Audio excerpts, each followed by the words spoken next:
तारीख को यहाँ पर प्राइम मिनिस्टर विजिट पर आया था। प्राइम मिनिस्टर मोदी ने 3 बातें कही थी। जब वो तकरीर कर रहा था, तकरीर करने के दौरान उसने 3 बातें कही थी: नीति, नीयत और निर्णय। और आपके माध्यम से मैं मोदी साहब को एक बात कहना चाहता हूँ और वजाहत चाहता हूँ उस चीज़ से।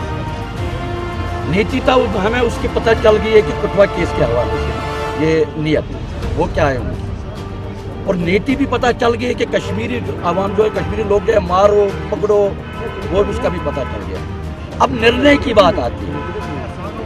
जब निर्णय की बात है तो निर्णय की, जब वो उसने कहा कि हमें आवश्यक है, इस चीज़ का आवश्यक है कि हम निर्णय ले सकते हैं, तो मैं मोदी जी से एक बात कहना, 90 से लेकर आज तक जितने भी यहाँ पर इंसिडेंट हुए हैं और जो इसमें मुलवस आलिकारान हैं, फौजी हो, CRPF हो, आर्मी हो, BSF हो, पुलिस हो, उन्हीं की कानून, उन्हीं की अदालत और वही उन्हीं की इन्वेस्टिगेशन वो हमें लिखकर भेज रहे हैं कि इसमें कौन कौन से ऑफिसर मुलवस हैं।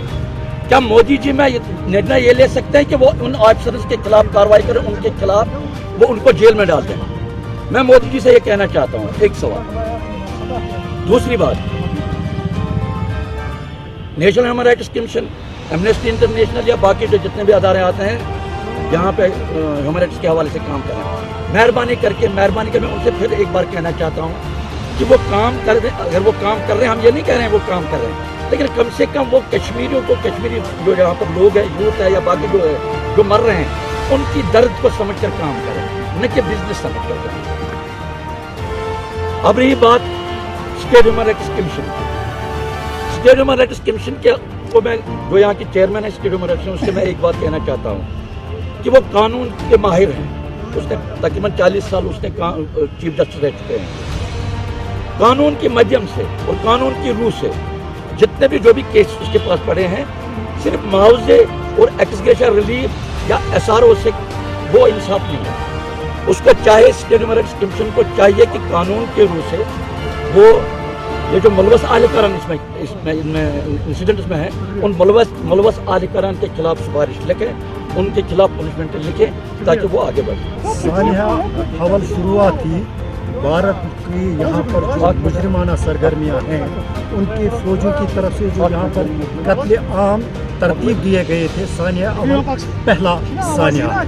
उसके बाद जितने भी सानियात यहाँ हुए हैं और जिनकी तहकीकाती report international forum for justice ने आपके सामने पेश की है, किसी पर भी कोई एक्शन नहीं लिया गया है। और ह्यूमन राइट्स काउंसिल यहाँ पर जितने भी काम कर रहे हैं, जितने भी केसेस में फोर्सेस को इंडिक्ट किया जा रहा है, लेकिन सज़ा किसी को भी नहीं दी जा रही है।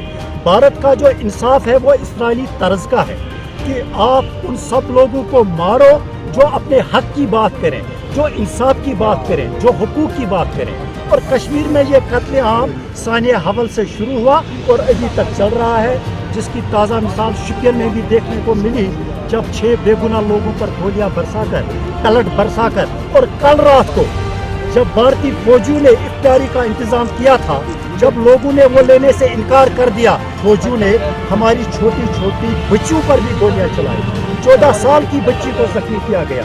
ये लोग इंसाफ की बात करते हैं, ये लोग सेक्युलरिज्म की बात करते हैं, ये लोग सोशलिज्म की बात करते हैं, ये लोग तरक्की की बात करते हैं। अरे इन्होंने तो कश्मीर में इतने जुर्म किए हैं, अगर इनको गिना जाए तो इन सब को जब इंसाफ के कटहरे में खड़ा किया जाएगा तो इनके लिए सिर्फ एक ही सज़ा होगी, वही सज़ा जो शहीद मोहम्मद मकबूल भट्ट को दी गई, वही सज़ा जो शहीद मोहम्मद अफजल गुरु को दी गई।